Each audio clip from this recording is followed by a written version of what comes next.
can feel it coming in the air tonight. Oh Lord, I've been waiting for this moment for all my life. Oh Lord, I can feel it coming in the air tonight. Oh Lord, oh Lord.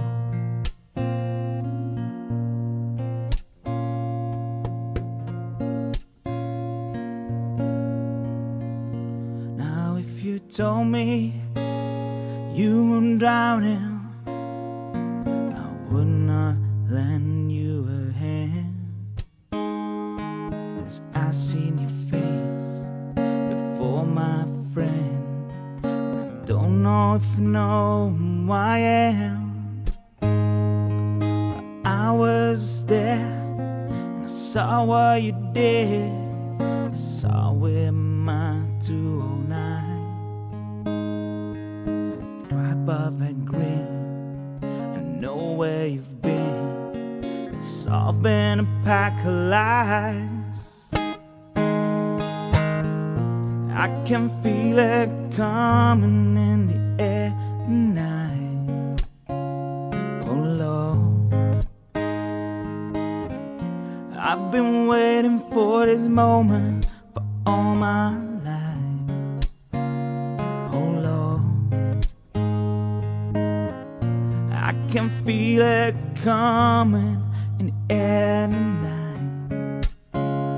Oh Lord, oh Lord.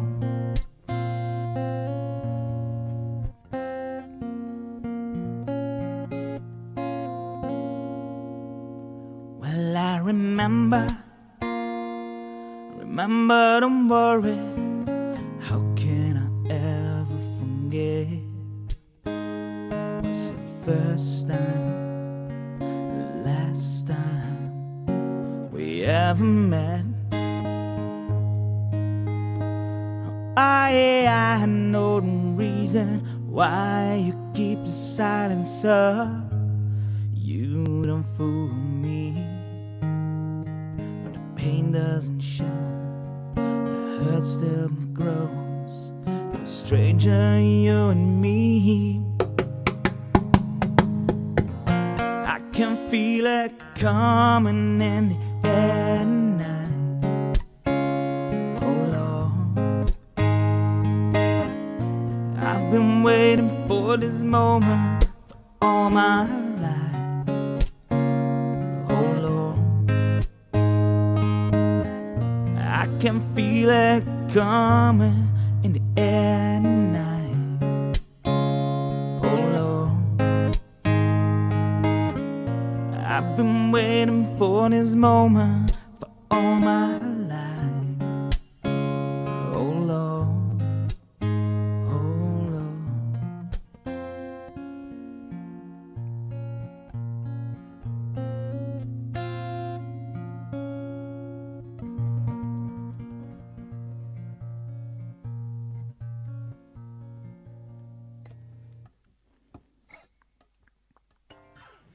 Still a few minutes till 8.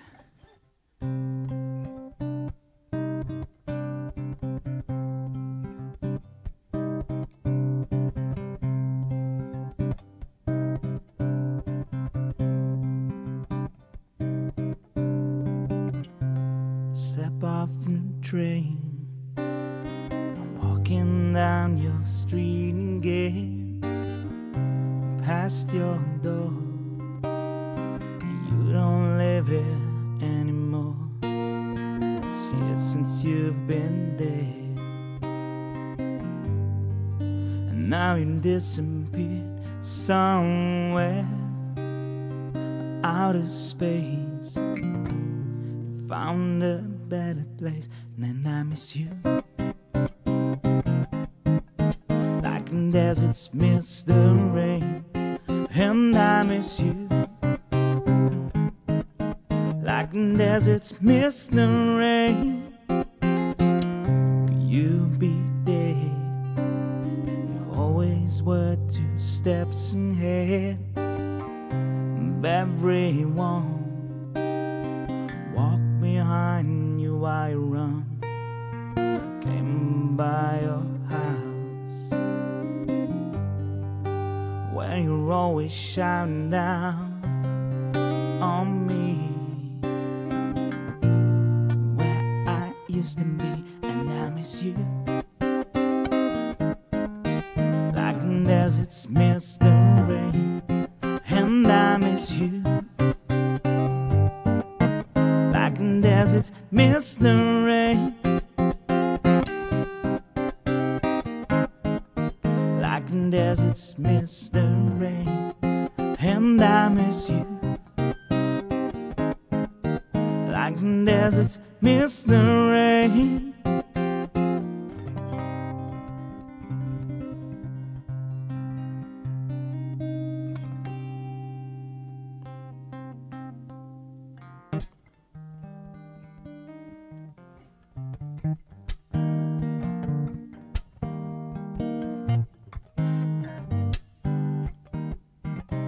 It's an A minor.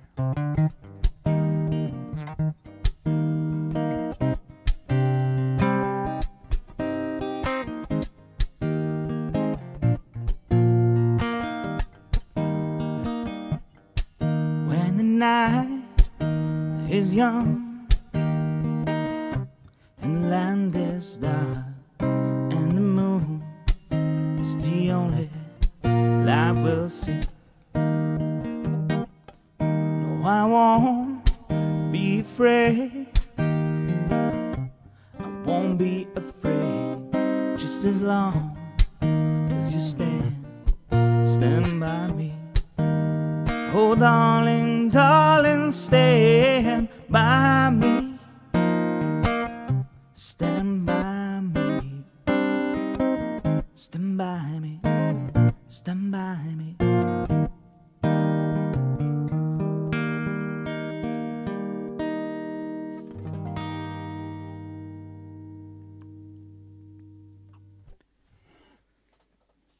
All right, approaching 8 o'clock and people are rolling in from Arizona, USA, Kent, UK, Canada, Switzerland. Excellent. All right.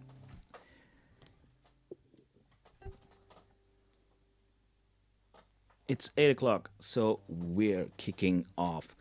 Today we'll be talking about singing and singing with a guitar, which is something when I was younger and I couldn't even play guitar. I thought, damn, those people who play guitar and sing, they can do two things at once. How do they do this? You must be wired differently to be able to do this. And even when I started playing guitar, I thought, I still don't see how this is possible. How can you do it? I still thought you need to be wired differently or something. You need some kind of special talent that some people have and some people don't. Well, I'm here to tell you today that I was wrong. And I believe that, one, everybody can sing if you sing the right songs, the right style, the right pitch, the right key, and if you practice a little and you're a bit critical for yourself, but also with a bit of extra practice, it is possible to play guitar and sing. So I really had to come back on that. I had to reflect, and I wish I could tell my younger self of 30 years ago, it's possible. Go for it. Start now. Better start early, because I was a late starter. So, what's on the menu today? Oh, excuse me. What's on the menu today? We'll talk about consciousness and subconsciousness, and what of all these tasks that you are doing are done consciously or subconsciously. We'll see how we can automate the guitar part, which I think is very important to start with. We'll go through a step-by-step how to build from something very simple, very slow, very basic to a real song while you play and sing guitar. I'll show some demos. That's not domes, but demos. Of course, I'll be showing you step by step with a practical example how that can work. And to wrap off, I'll have some general singing tips for singing in general, not only with the guitar, but in general. So that's what on the menu today. So I'm gonna grab a mouse. That will be easier. Yes. So the first step is I talked about this on the community already a couple of times. This is about consciousness. This is about um, how much can I automate so that I have extra processing power to do extra things. Because I think there are four levels of consciousness that you can divide here.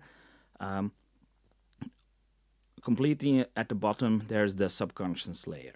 That's the things you do on reflexes, like I'm breathing, I'm sitting straight and I'm not falling over. I'm holding my guitar and not letting it go. I'm seeing, I'm listening. All these things. It's like when you are riding a bike and you are keeping your balance. That's really that bottom layer. On top of that, we have the bit more conscious part, but still it's kind of an autopilot. The muscle memory things. That's really the known like the known chords that you can play. You grab certain chords, you know. Oh, I need to grab a C. Oh, it's over here. I need to grab a G. It's over there. That's really muscle memory. You do these things. You quickly fire that command, and your hand is there before you know it. On top of that, we have another layer, which is more the procedural part, the automated part. Example of that is chord progressions that you know for a certain song. Like the songs that I just played, the chord work you saw happening there was really automated stuff, um, which is linked together not only by my memory of that chord, but also it is linked in my knowledge network by how does it sound, um, one chord following the other. It's also something very logical and something that comes back in music as well, like a chord that needs to resolve, seven chord to one chord, for example, wants to resolve and um, kind of resembles that a bit. Um, those are automated parts, but on top of all of that is the conscious part. The thing I'm now very conscious of what's happening here. I'm checking comments if they are coming in. I need to check is the volume okay once in a while. And for a song that you learn, that is what is what is this chord structure? What are the lyrics? What is the melody? What is the timing? What are all these things? It's a lot of conscious things to get a hold of. So to simplify that, I always say there's kind of a line. On top of that, there's all the conscious things that you really need to think about, that you need to learn, you need to rehearse, stuff like that. And below that is the subconscious part, the stuff that you can do literally with your eyes closed while being distracted, like driving a car, stuff like that. Two big categories. And the the big goal of if you want to learn how to play guitar and sing is to push as much of those tasks under that line, because when you start out you have I'm gonna get back to chunking in a minute. um, when you start out a song, a part of the things that you need to do is already below the subconscious line. You know how to change between chords. You have certain strumming patterns in your subconscious memory that you can play, and you automate them. Um, you have to think of the subconscious part here below that line. It's really the three bottom levels that I just show you.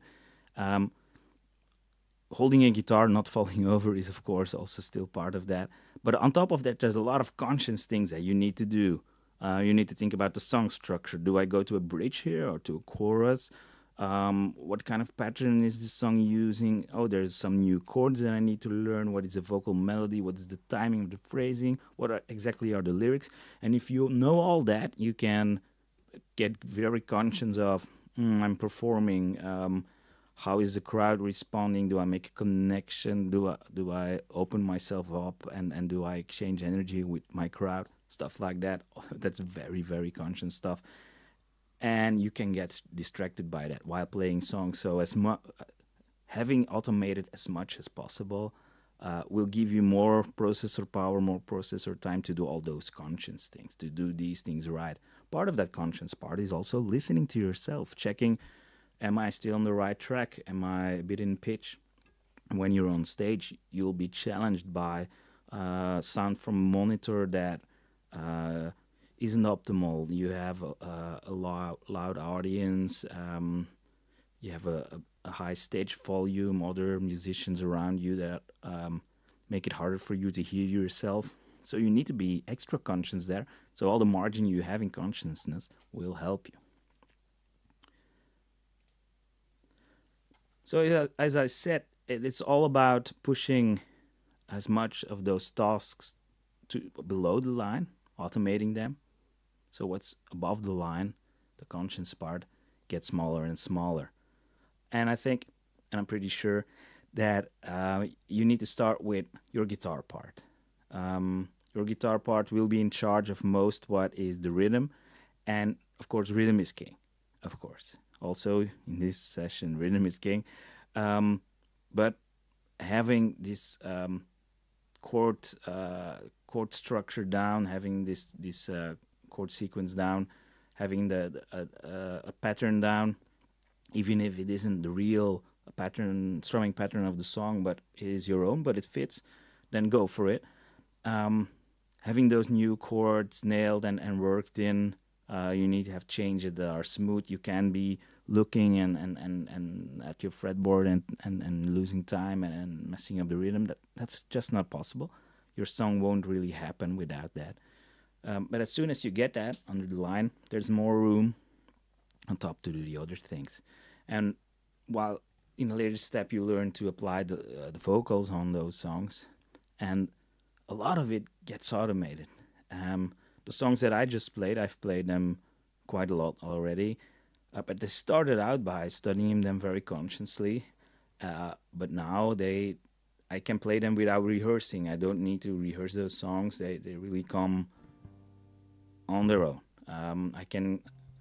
I start a song like that, and the rest will come because I internalized it all and I automated it.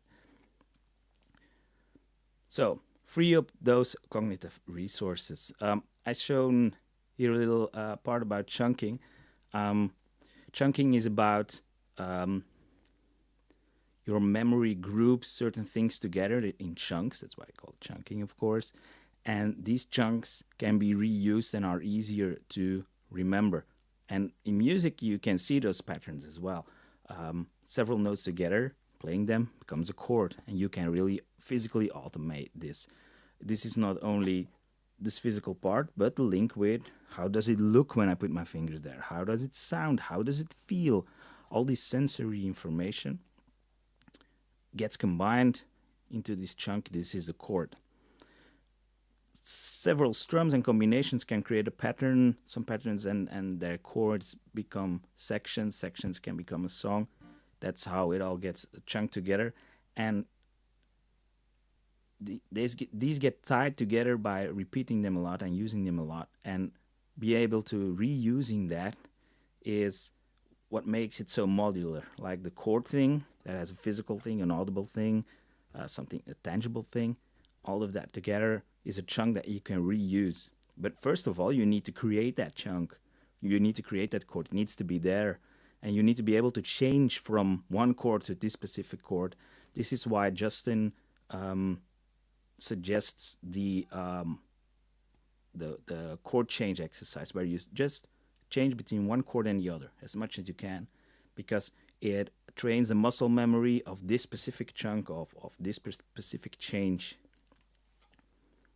So, part of the automation. That's why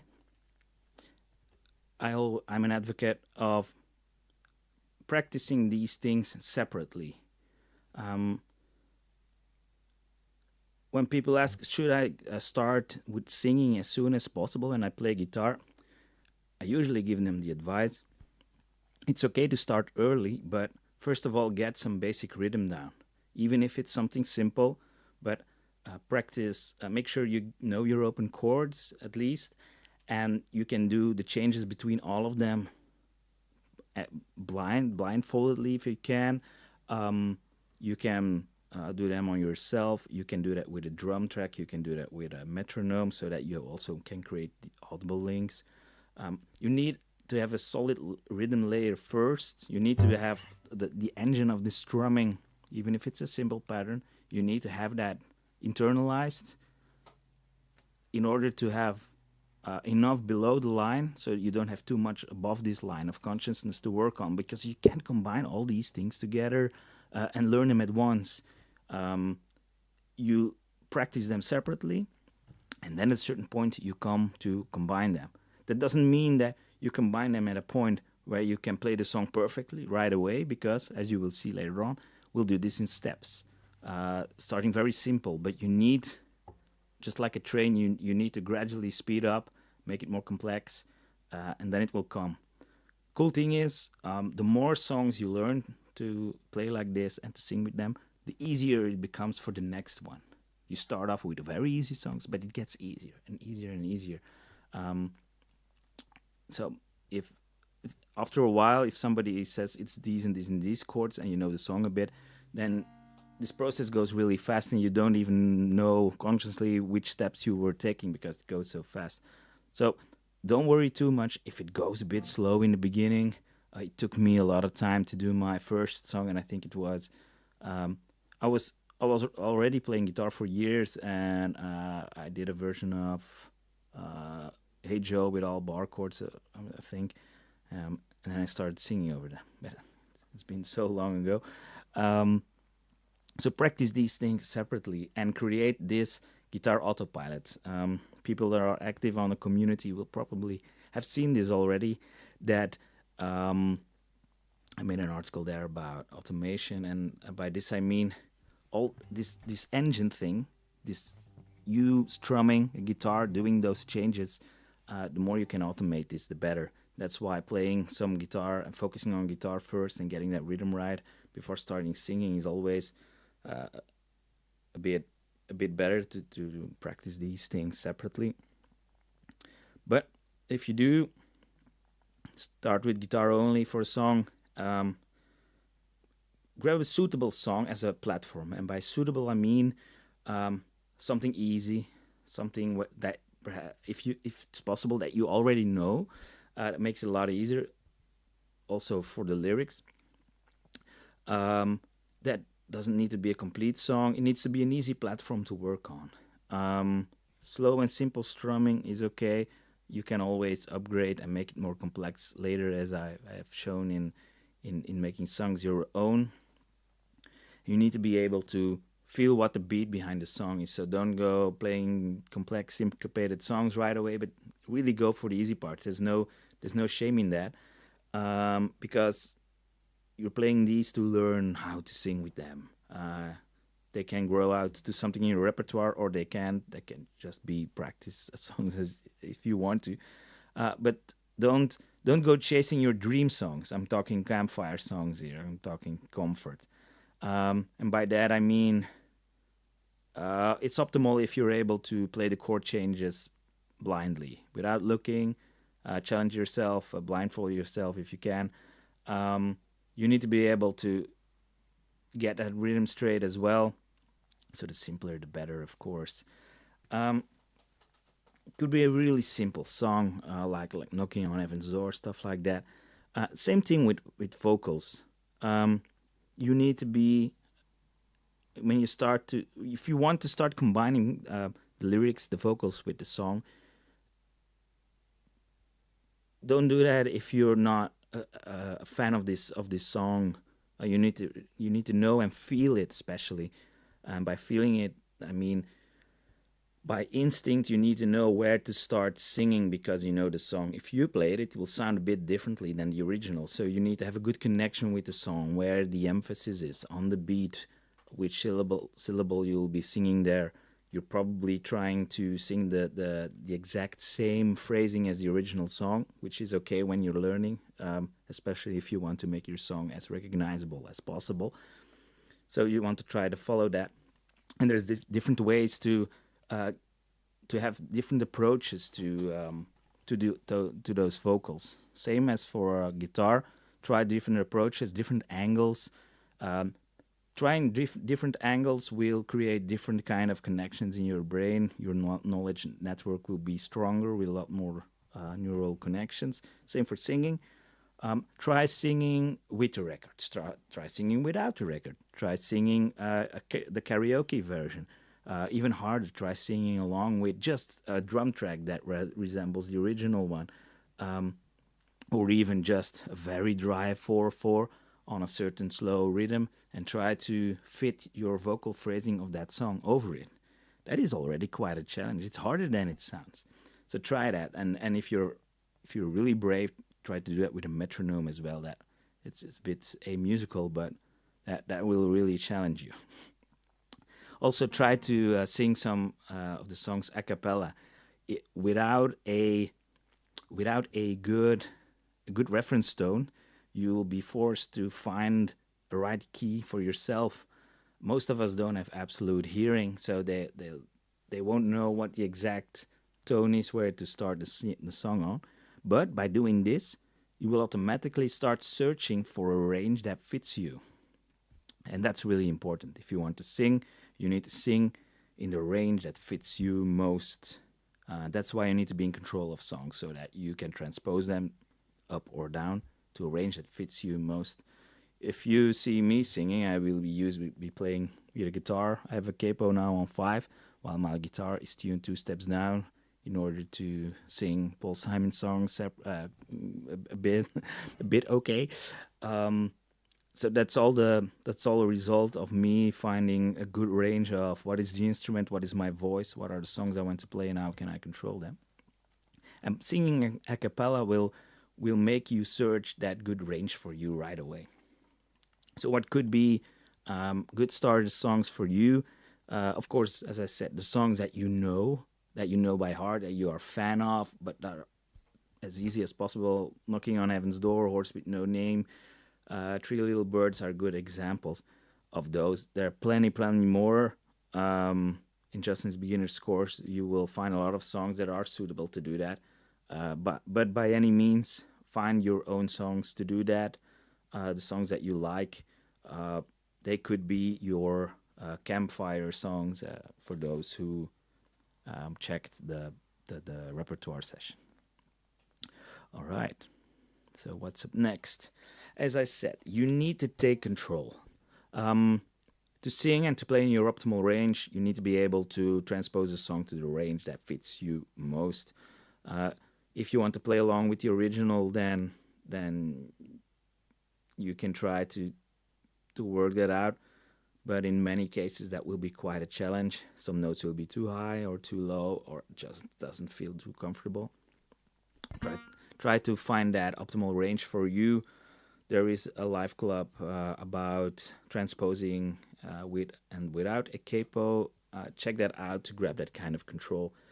Also, try the very basic something a strumming pattern that suits you well. Um, for many, that's Old Faithful. For others, it's something that resembles that. But take something that fits you, and perhaps even some songs that apply finger picking. You can change that with just strumming the chords, omitting sections, changing the tempo. Grab control of that. Grabbing control of yourself, of your song, of yourself, of course, will help you lay down your phrasing and automating all these steps. So singing along in the car is great because your brain gets trained in recalling this information while you're doing a lot of automated stuff. You're driving a car. That's a great example of all these automated tasks that are really far below this consciousness line. But meanwhile, your brain is recalling those lyrics and singing along. And it's okay that you forget some lyrics here and there. If you do that a few times, you fill in the blanks more and more, and especially if you keep some time between that, some days and some nights, good sleep, they pass, and it all solidifies. It's a recalling of this information from your long-term memory and actively using them in a context that will really reinforce the your ability to apply them and control them yourself. A recap to a previous session where we talked about campfire song DNA. Well, campfire song basic parts are ideal to start playing and singing, because it's a very basic version. Just your verse and your chorus is enough to get started, and that's what I always do as well, without learning all the lyrics word by word for a whole song. I usually just play a chorus and a verse because that represents most of the song when it comes to character strumming, melody, stuff like that. If you can play one chorus, one verse, then learning the rest of the song will come a lot easier, of course. So like the example that we showed before, well, it was Let It Be. Look out, it starts a bit funny because when I find myself, it starts not on the first word, but it kicks in later. But besides that, it's pretty straightforward in structure. We saw how there's a repeating pattern, and there's actually not that much you need to learn.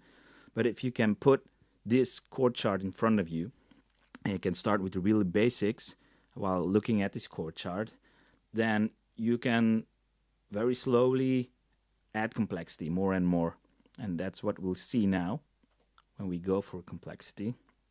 Before that, a small reminder of our sponsor, Mr. Rhythm, because Mr. Rhythm is still king. Thank you, sponsor. Start very simple. It's a very solid basic advice, but I said it 3 times before and I will do it now again.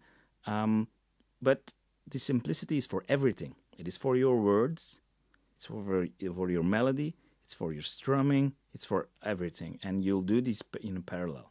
So remember, we're pushing a lot of those tasks that are still above this line of consciousness. We are pushing those down, and we can do them.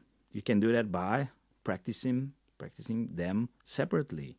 That's how we can push them down, by focusing on rhythm one time, on lyric one time, on melody one time. But at a certain point, we'll have to bring these together, of course, because otherwise, we're not playing here. That's no fun. Enough talking. So I'll go over some steps. First is in the category strumming. When you start to play a song that you want to sing with, you can start strumming even without making chords.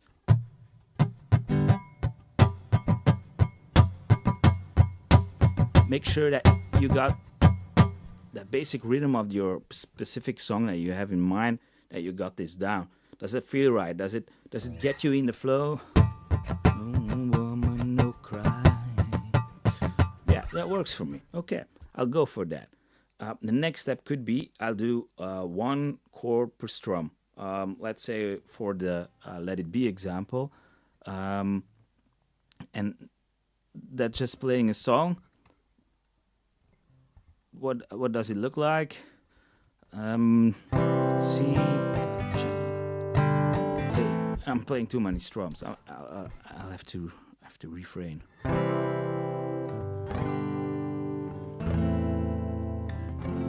That's the first line, and then you go to 2.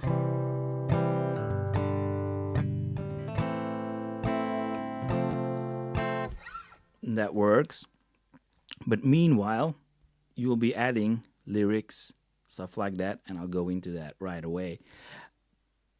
But you're adding complexity, more and more complexity, until at a certain point you come to the point where it is like the original.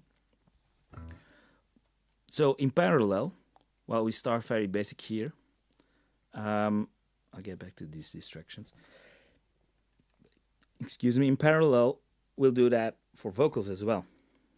Because at first you don't want to focus on the lyrics yet. You just want to check out the timing, because remember, rhythm is king, and we'll do that first. And it could be that that you go together with those single strums, C, G, A minor, F, and singing them more or less in pitch together will already create some anchors for you. This is a very good exercise to build these little jumping pads where you land on. I jump from C to G, and then I go on to A minor and F. And you can start off with la la la la la la la la la. And I saw a vocal coach on TV once using meows, and it was hilarious. But it was a great technique to later on explore pitch ranges and how far they could go by using meows, and it's fun to do.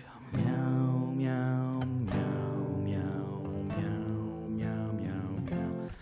Also, the word meow really works your mouth. I come back to that when you start to sing for an audience. You want to really overemphasize forming these words a bit, and the meow really works that. It's a good one. You can come up with fake lyrics as well. So remember, we in the previous slide we were doing this. The first step was really without doing chords. Meow meow meow meow meow meow meow meow meow meow. There you are creating the link between this strumming, this engine just going up and down, and you timing these meows or these laws. Next step, we were adding just one strum of a chord. Meow, meow, meow, meow, meow, meow, meow, meow, meow, meow. And if singing them in tone is hard, you can try monotone first. Meow, meow, meow, meow, meow, meow. But that's hard. Especially if you internalize this monotone style, it will be harder to replace it with the right pitch. I'm always a fan of starting basic but not learning wrong things. Always try to have places, anchors that are correct, and you can fill in more complexity between them, add more details, but these basics are still right. If you would fall back to them, it's still correct. If you would be singing Let It Be and you forget the lyrics, but you would be going meow, meow, meow, meow, meow, the song still goes on. And it's really important. If you're in the middle of a song, you need to keep that rhythm going. And if you throw in a few meows, the audience wouldn't even notice. But if you fumble over a chord and your rhythm really slows down, and what is that chord? Then your song will crash and burn. So make sure that you got that rhythm right and try to add little things. 2 beats, 4 beats. It is really up to you to find that complexity. Meow, meow, meow, meow, meow, meow, meow, meow, meow, meow. It's a great exercise doing meows, and if you feel silly doing the exercise, well, go for the loss, but I love the meows. So what I've written here is there's an emphasis on that beat, and singing that chord as well is on the emphasis. C and G. And that can help you, that's something Justin does as well, is singing those chords and coming up with some fake lyrics in between, because these fake lyrics will tend to phrase to the right way. I am singing with some meows now. I am singing that a lot. And I just came up with that. Because I have enough conscience room to do that. Sometimes you need to ad-lib some lyrics in the middle of a song. I had to do that a couple of times where you mess up, or you have a mini blackout and you need to fill in a blank, and then you think, I'm gonna grab some lyrics from another verse, or I'll say this a bit differently. You need to have enough consciousness left, enough brain power left to do that in that exact right moment. So try to, while you are making the strumming more complex, you also make the lyrics part more complex. And that can be with keywords on those landing pads as well. When I find myself in tons of trouble, Mother Mary comes to me. Find those emphasis words, and you can try to sing only these words. Can be hard, but try to put the emphasis on those words. Um, we had an interesting discussion on the WhatsApp group where we talked about well, just grab a chord sheet and then the chord should be lined up with the words where you're doing that. It's a bit dangerous. Often these sheets aren't correct. They aren't aligned properly. As soon as you start copy pasting them with different fonts and different settings, it gets messed up. You lose that information. But also, I think it's better to see the chords as they are in the grid, because this is solid rhythm, and this is more of a building structure. This structure here, this is more a building structure of your song. This is really solid, while a vocal melody can have the freedom of phrasing some syllables differently. And you'll notice that when an artist brings a cover version of an original, and usually they change some of the phrasing. They put syllables on different emphasis. They time it differently. Vocals can do that. Vocals have that freedom, and if you hear jazz versions of certain songs or just different versions of different jazz songs, you'll hear that every artist has his own or her own way to put these syllables down, and jazz creates a lot of freedom to do that, and that's really the proof that vocals have that agency to do that. They can do that, but your chord structure and your rhythm of your song, that's solid as a house. But no matter how you play it, how groovy, how swingy you play it, it will be solid as a house. While your vocals, they are pretty free to do that. That's why your rhythm needs to be solid first. And the more you automate it, the more you have that freedom to have control over putting them there exactly where you want them as the original, or start experimenting and have some different timings. In the Phil Collins song that I was singing, I do that as well. I change a lot of these emphases and timings, and you might not have noticed it, but if you would put mine next to his, then you'll notice that it is very, very different. But that's what makes it my version and his version. That's what makes it fun. Challenge yourself. I like this one. An advice I often give people that are learning how to play chords and training this automation, not only by blindfolding yourself, but also by creating some distractions, like trying to have a conversation with somebody. That can be really hard. But one level easier is putting a nature documentary on TV, or some of that footage of just in front of a train going hours on end through the landscape, but filming from the front. It's nice nature to look at. It isn't too much sensory information, but you need to be distracted just a tiny bit to follow where the train is driving, rolling. But meanwhile, you're strumming, and you're keeping that solid rhythm, and it could be the same four chords, the same chord progression all over again, but you're really internalizing that and linking that, focusing on more physical part, on the audible part, but also pushing this below this line of consciousness. Remember? So, also about pitch. While I was showing this, I wasn't paying too much attention to the pitch, but my body wanted to seek that, to play the right, to sing the right notes for that, the right timing. It can be hard at once. That's why you need to practice singing as well next to the guitar. If you only sing with a guitar, you will never be critical enough for yourself. You will never have enough conscience room enough to really focus on, am I singing this right? Is my timing okay? Is my pitch okay? You will, when I record myself, I hear a lot of things that I don't hear when I'm playing and singing at the moment. That's why you always need to record yourself. You'll hear so much more. Same thing for singing on its own. You need to practice singing on its own as well. You'll have to embrace the uneasiness of singing without a guitar, or that's why singing in the guitar in the car can work for various reasons. If it isn't for privacy, then it's for the other thing I mentioned previously. And it could be singing following the chords like I just did. C, G, A minor, F, C, G, F to the C. It could be something like that. It's a great start. It gives you, it also trains the link of what does a chord sound like. And if you know the song really well, you expect that sound and you know what to sing.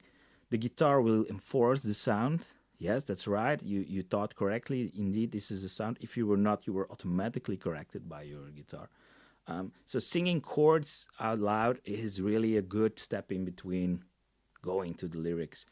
It will also train your ear in how does a chord sound, but a chord has a sound on its own, but a chord, it is a chord progression. It goes from 1, 2, 3, and it's those steps, the steps in between that have as much value as the sound of the chords itself. If you run into problems, you'll need to isolate them. You need to grab that part that is an issue, play that very slow again, very, very slow, and try to figure out, am I singing it wrong? So try to sing just the part, try to play just the part. Try to figure it out. Is some of the single parts of the puzzle, is something wrong with one of the parts? Is so that you have enough conscious space to focus on one, the singing. Was that okay? No? Yes? Okay? Is it strumming? Is it the chord? Oh, wait, that the chord sounds a bit off. Why is it? Should I play a minor chord? Should I play a major? Oh, it has to be a major chord instead of a minor chord. I run into those things once in a while where I play a song and I'm thinking it's off. And I need to play the chords and then check, oh, major, minor. Oh, it was major, it was minor, yes. So really, when you run into problems, isolate and separate all those things together and get real slow again. You'll run into that quickly. Important advice. Yes, you will suck. You will... When you start out, you will suck. Your singing will suck. Probably you feel like your guitaring is going backwards again because you've been playing for a while. You've been building a good rhythm. It's going great. You're building speed. It's getting solid. You have good flow, and then you start doing this, and you really need to take steps back. But that's because you are internalizing not only. You know these things, the physical things, the things you already know, but now you're internalizing the combination of those things. And that is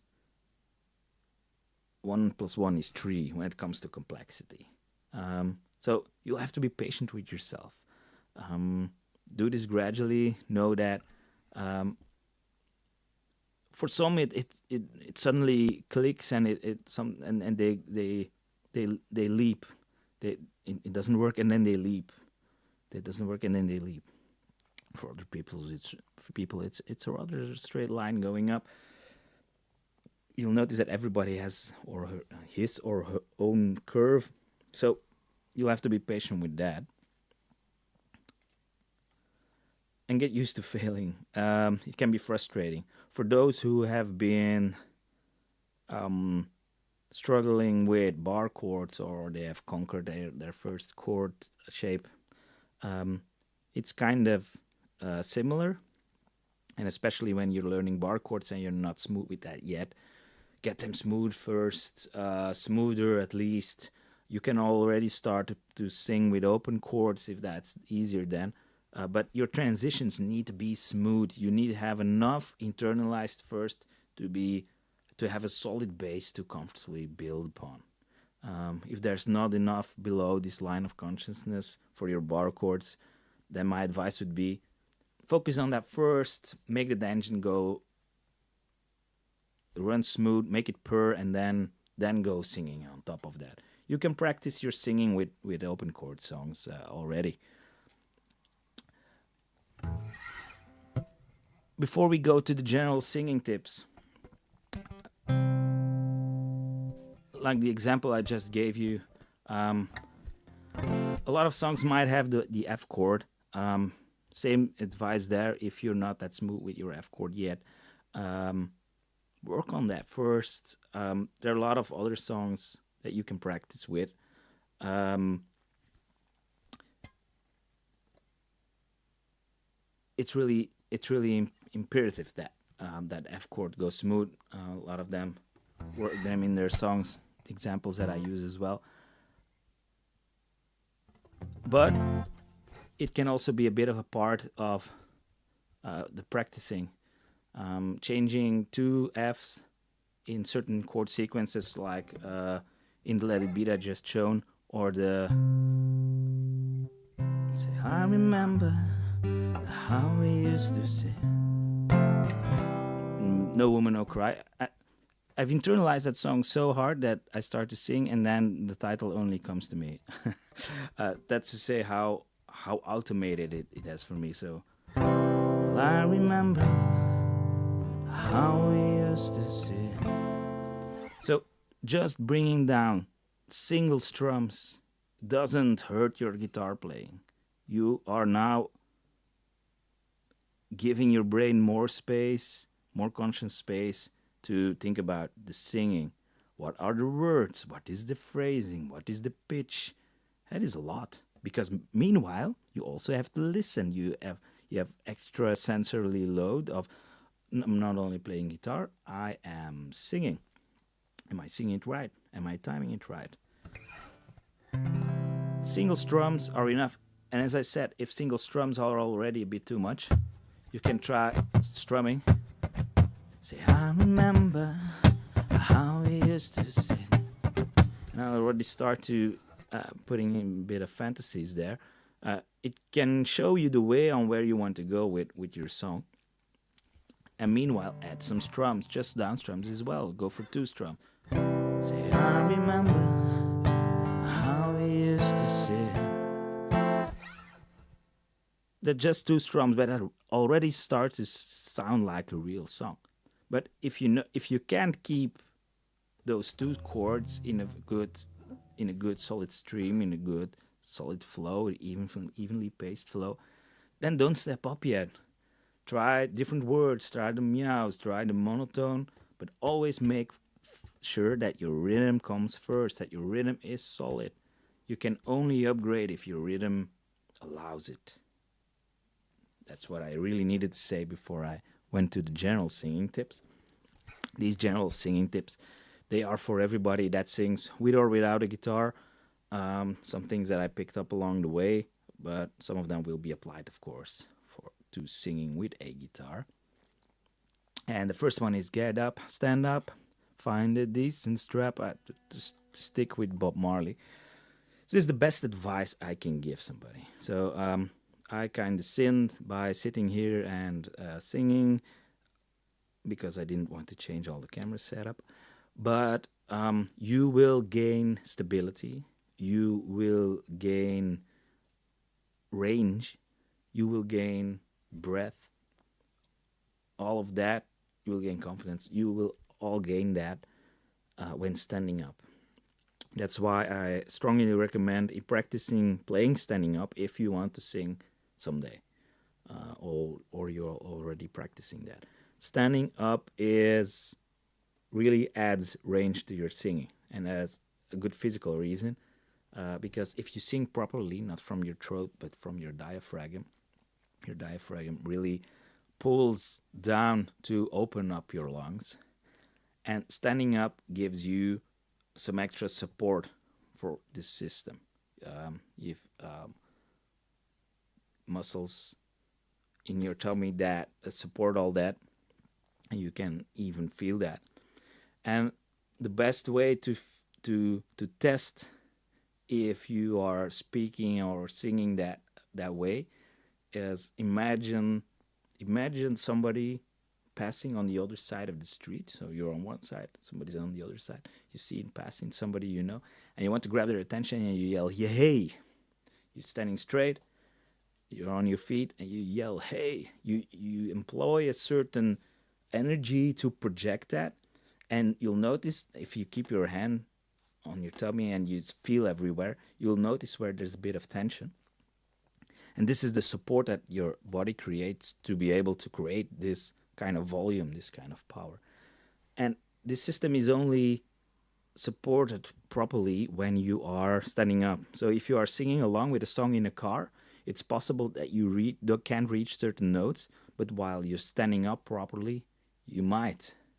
And I'm pretty sure of that because I notice it myself.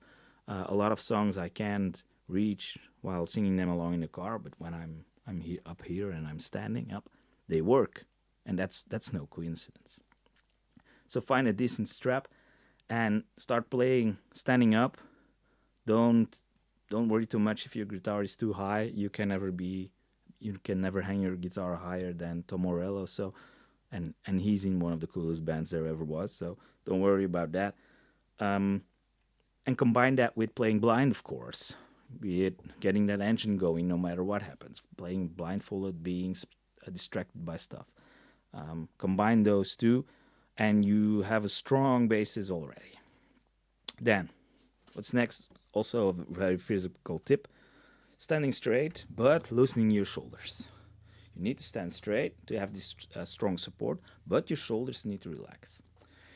When you're holding a guitar, you probably, you might even not notice it, but since this session you cramp up, you hang over your guitar, especially if you need to go looking at those chords. Another cool thing about being able to play them blindly is that you can give more attention to your posture. And it's also a part of my routine as from when I'm on stage. My little routine to put my feet on the ground, make sure they're flat on the ground, slightly apart my feet. That's a good support. Then am I standing straight? Yes. Okay. Check the back. Okay. Check the back, but loosen the shoulders. So let my arms hang and imagine they are very heavy, and then you notice that the whole part of your shoulder here will go down. It will feel like you could imagine that you have no shoulders at all. It just goes down here and it hangs. That's a good way to start. To have that little routine going, and then you need to have your chin up. You need to have your throat going all the way open like this. And then you can imagine there's a tiny string on top of your head, and you pull it, and your head gets pulled up just to the point that it starts pulling your head along, just to that point. Combination of this is a good routine to check that when you start a song, standing up, singing, and playing, you will have more stability, you will have a lot more breath, your pitch will be more stable, and you will be able to project better. So those are really good, solid tips that you need to check every time you sing, and I need to recheck myself several times in each session. Is my posture okay? Do I have my feet slightly apart? Am my shoulders loose? Am I not tensing up?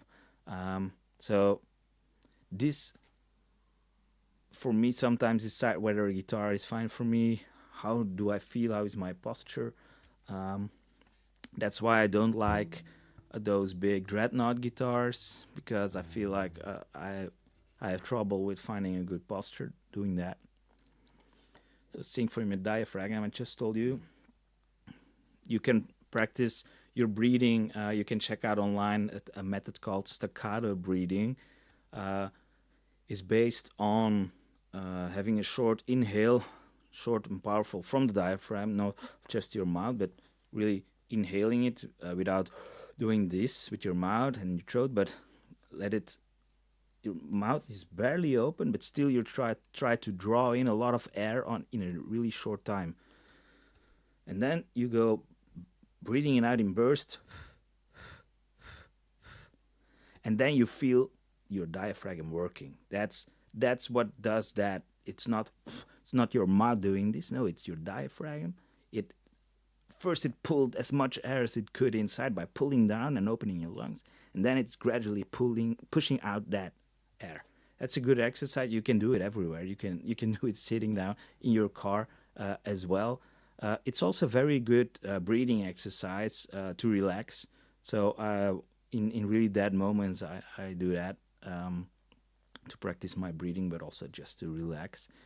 Um, what's also a really fun one to train your pitch stability is singing along with your guitar, like we did with the chords, but playing these notes.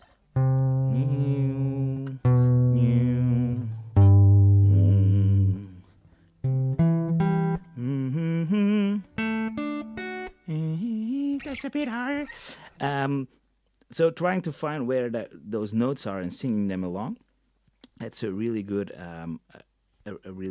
exercise to familiarize yourself with those separate notes, but they are on a certain scale and they are certain notes, and there are 12 different notes that you can play, and this internalizes the sound and the muscle memory for your vocal cords, creates some extra links. It's all a good fun practice to combine with just singing, of course. Stay hydrated, of course, like I always do here as well. I got my bottle here right next to me. I haven't had the time to drink yet, but because what happens if a song has a big range? What do you do then? You can use the octave trick. So I told you that you need to take control of a song and transpose where you can, but sometimes the range of the singer is that wide that you there's a part that's really still too low or too high, and you can transpose just that part a whole octave up or down. It will sound different, but it will still sound right. I need to do that for "Diamonds on the Soles of His Shoes" by Paul Simon, because in the chorus he goes he very high, and I cannot reach that, so I need to transpose that down. A bit of a pity, but it still sounds correct. So you can semi cheat yourself out of a very wide range song there. But you will learn the most by recording yourself. You need to get over it. You need to get over hearing yourself, feeling awkward, hearing your own voice. Yes, especially in the beginning where you suck really hard. Get over it, because when you record it, you free up when you go listen to it, and then you don't need to play. You don't need to sing. You can commit all your conscience, brain power to listening and hearing, am I correct? What am I doing right and wrong? And that's when you hear all the mistakes. Don't be disheartened by that. You already doing that shows that you mean well and that you're self-critical and that you want to improve. So improve one thing at a time. Focus on one thing at a time. Just as you focus on one thing at a time when singing, improve one thing at a time. Is it the phrasing? Is it try singing the pitch more correctly? Is it making the rhythm a bit more complex? Improve one thing at a time and focus on that. I will be checking the questions right away, but don't yell or don't push your voice. When singing high notes, especially, people tend to yell or really push. The exercise is to try and sing high notes, but trying to sing them as soft as you can. That really is a good control exercise. You might not always reach them, it will be harder, but you will give yourself a lot more margin, and you will keep yourself from learning the bad habits. I once knew somebody who really yelled hard when he had to do high notes, but it sounds so odd, and by pushing that, it didn't become easier to sing the high notes. Higher doesn't mean louder. And I said, exaggerate the mouth movement when singing, especially when singing for a crowd. Your words will come out a lot more clearer. It will be easier to understand, but also you'll you'll create a better primer for expression later if you bring a song more expressively, um, and not just swallowing all the sounds when speaking, like is very typical in American English, for example. While not doing that and adding just a tiny bit of drama might feel that you are overdoing it, but you're creating a bit of margin to one create really nice words while singing them, um, and it will be better practice for your pitch stability as well. So make sure that you exaggerate. It will feel like exaggeration, but it isn't. It is making well formed words with your mouth. That's what it is. Are you stressed to sing? Then think of my little routine that I just told you of. Or check out the session I did about confidence and stage fright. Um, People will be held back because they need to get used to feeling vulnerable on stage. Vulnerability is a skill, it is a strength, it's not a weakness. Being able to push a lot of those tasks in a song beneath the line and being able to open up and commit a lot of brain power above the conscious line to being vulnerable, showing yourself, expressing yourself, in daring to bring that song and bring it confidently as you wrote it, as it is about yourself, is what really transports a song from you to your audience. People feel that.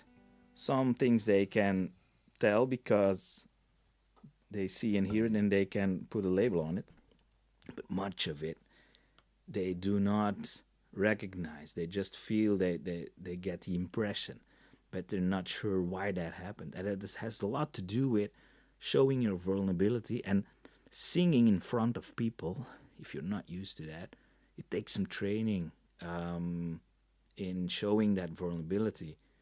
Uh, so you'll have to get a bit used to that as well. You'll need to find a bit of an audience um, for singing alone, somebody you trust, or your cat or your dog, whatever. Start small, like everything. Start small and build up. And remember that this vulnerability is a strength. Get used to feeling that you will use it later on. At first, you will be playing and singing songs, but later on, you want to convey something to your audience and you want to use that above the line uh, mental power to commit to expressing yourself, this top layer, this emotional thing, this transporting energy, and that needs consciousness as well. And the more you get for that, the better, of course. Most of all, I finish with the very important advice next to Rhythm is King: sing a lot. Sing a few minutes every day rather than saving it all for the weekend. Sing a lot. Sing it in free moments, sing in the car, listen to songs, express and project what you want to put in the song and feel, and make it fun. Make it fun. Take fun songs. Take songs where you can feel you express fun feelings or things that's living on your heart and they need to come out and you want to express them, or frustrations that you have, and bring them in a song, and singing them off will help with that a lot more than playing guitar. I think guitar playing makes me relax, but singing them off really gets it out of my system. All right, I've got some time for the question, so I'm going to roll through that. Somebody says, I heard about milk products. Yeah, it is a fact that a lot of singers avoid dairy products about 24 hours before needing to perform, because um, it is said that they have a negative effect on your vocals. So yes, I believe that. I read some things about some articles about that. Um, that doesn't mean that I fix my diet when I need to perform, but I believe it's true.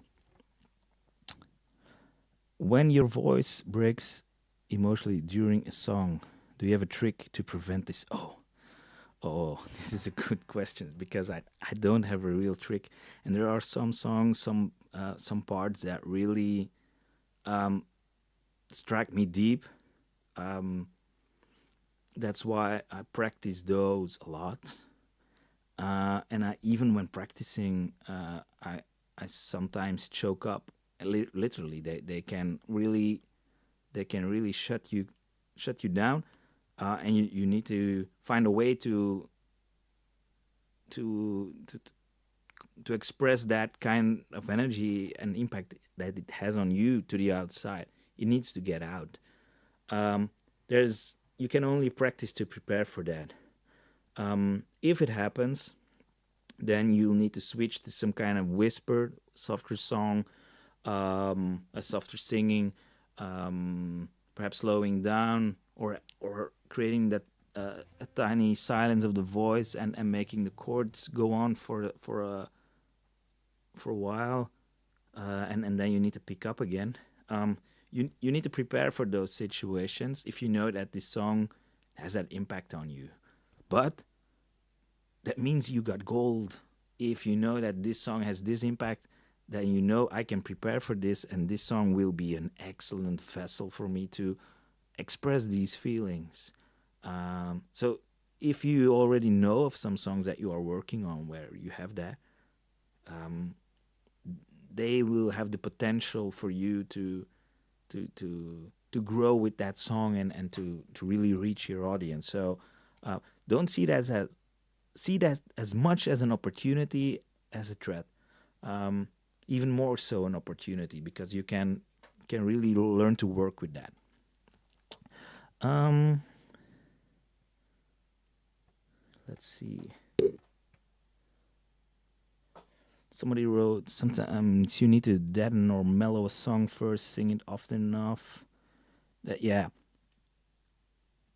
by conditioning yourself to the impact that the song has, by hearing it a lot, by singing it a lot, you will get used to the impact it has on you. The opposite can happen as well. That you have a song that you already know, but something happens in your life and it gets a more profound meaning. Then yeah, then this method won't work. So conditioning is probably the best thing, but then of course the tricks of little sciences and silences and finding ways to pick yourself up. Keep that rhythm going. Whatever happens, keep that rhythm going. And if you're silent for a bit, but you can keep on playing and pick yourself up, nobody will hold it against you.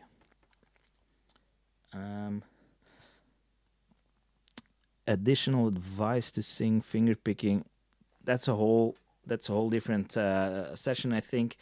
But for finger picking, I do the same method. Um, when I learn to finger pick a song and sing over it, I always start with the strumming first. I've shown this in several sessions already. The layered model, rhythm structure, chord structure, strumming, and finger picking goes on top of that. Um, I always strum first. I need to know what is the flow of this song, what are the transitions, what is the sound of one chord to the other. It's a relation. They have a relation. It's not just the sound of the chord. They have a relation, and this relation, these jumps, these intervals, they have a certain character, a certain sound. They make this character of the song. So I always strum them first. Later on, you start to employ these finger picking patterns, and then it's very similar to the one that Richard has shown you in the session about the finger picking primer, where you know you internalize the strumming, so you also internalize where your hands are going, and you're doing the changes in your head as you would sing this song along. But this time you're not strumming. This time you're adding one thing, a very simple strumming pattern, finger picking pattern, preferably one that you already know, and then you're doing one new thing. It's doing applying a finger picking pattern. It's not a new one because otherwise you're doing two things. It's not a new song, otherwise you're doing 100 new things. So always try to add uh, the, a small amount of things, a small amount of new things, preferably one new thing. Um, and that's why internalizing those things, patterns, finger picking patterns, strumming patterns, chord progression, stuff like that, in songs that you know, that is exactly what chunks creates these chunks that are really usable as modules again. And that's exactly what makes learning new songs easier as you go. Learning your first songs is harder than learning your 100th song. Because of that, you have these modules down. So good. Okay.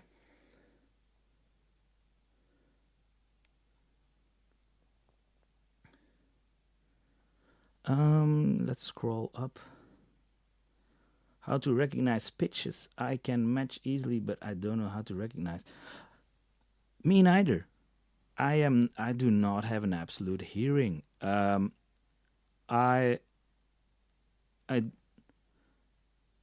by playing a song a lot, I can hear in my head what pitch comes, but it's not that it is the sound of what's coming that identifies it for me. It is a combination of the sound, where I know my fingers will go without looking, without even knowing, because it's internalized that way. Uh, but it's not that I can say this is the sound that will come, and I know it's a C major because it sounds like that. Um, it is never an isolated thing. It's not just the sound. It's not just the fingers. That's why I say approach things from as many angles as you can to create all these connections, these neural connections in your permanent memory. Because the more connections there are, the better you will internalize this.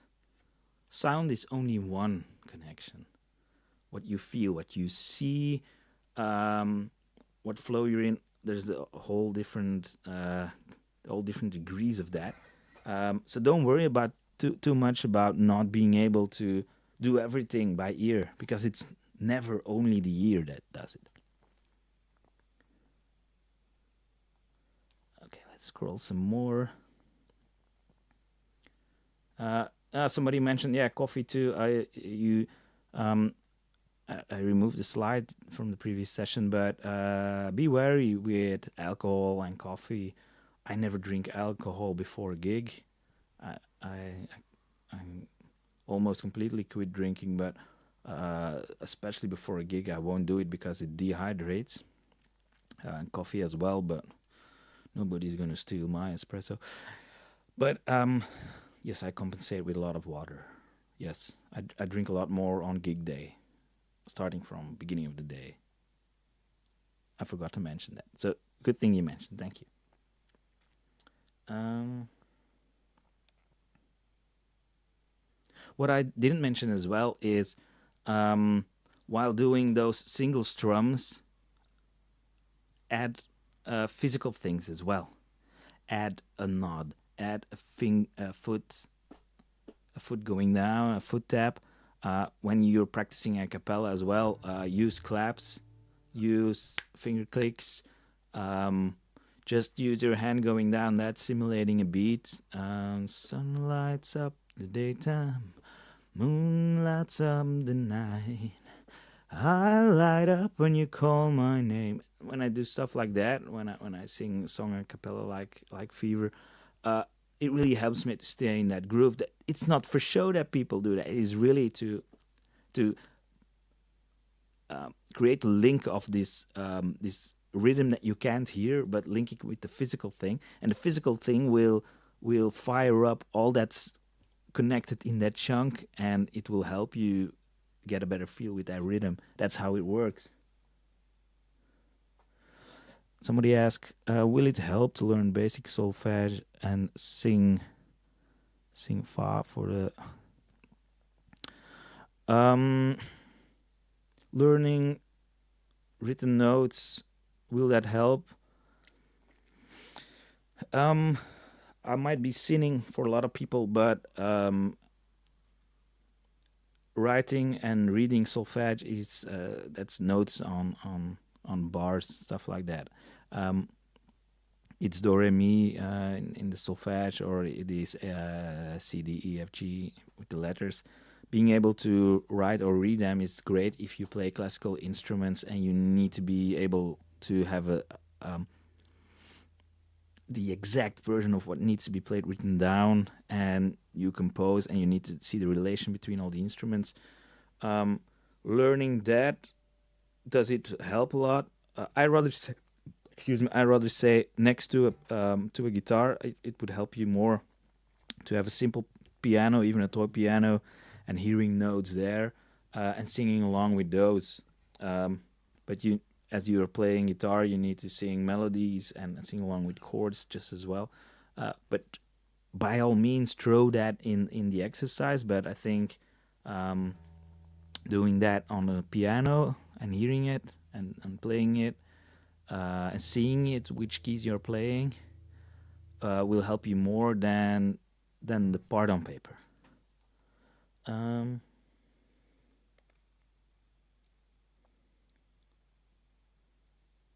yeah, somebody says, I used to think Justin sang the chord names out loud to help us learn the song. It's partially true, but when I tried myself, it helped me remember the chords and the pitches to target. Exactly. That's what I said.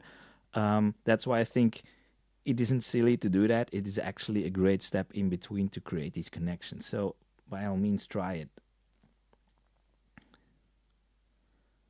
Okay. Anyone else here who has not enough patience to practice all the chunks separately until they are automated?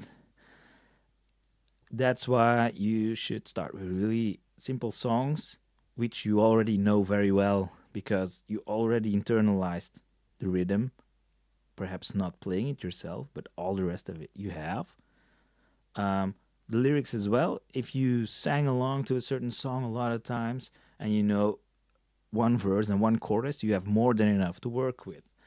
Um, if you can play one strum per chord, you can already get started. So try to simple it down and take something that you already internalized a lot of parts of. That's why I said take songs that you already know if possible, because you save yourself some internalization time. Okay. Um, mm, mm, mm.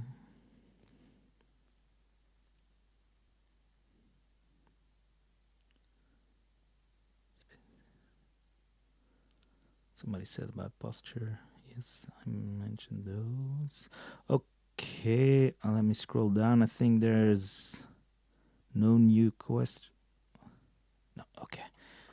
If there's new questions still, you think of stuff, you're trying something, something's not working, check out the community topic about this session. You can ask your questions there and I will answer them as soon as I can. Um, I'm also doing free intro calls, acquaintance calls, for those who seek more help. In my private sessions with students, I usually coach them towards certain goals. Um, to a lot of them are about the live clubs that I do as well, about expressing yourself in music, in going on stage, in reaching your goals. I want to play in a band. I want to decorate my embellish my chords, stuff like that, and work towards those goals while they do a lot of studying themselves on the Justin Guitar website. Um, so if you think you need extra guidance, drop me a mail, leaving at justinguitar.com. You can find me on the Justin Guitar website as well under approved teachers. And I'm currently doing free 15-minute calls to get acquainted to see can can I help you? Do you have confidence in me in helping you reaching your goals, stuff like that. So let me know. But about this topic, um, if you have more questions, community.justinguitar.com, where you can check it out under the category live clubs. You will find third topic, I think, is this one. Ask your question there, and I will answer it as soon as possible. Meanwhile, be patient for yourself. It will suck in the beginning. It will be awkward to listen to yourself, but please do record yourself because, conscience part and stuff below the line. If you listen to a recording, you will hear a lot more. Try to practice just a few minutes every day instead of stacking it all up for the weekend. And rhythm is king. Rhythm is king. Don't drag yourself down if you're just strumming one chord and singing the chord name along with that one strum per beat. If you're already doing that, you're already a few steps ahead of everybody else. And that dream of playing and singing together, I thought it was impossible. And now I am here to convince you that everybody could do this, one better than the other, but everybody can do this. So good luck and see you on a community. Bye bye.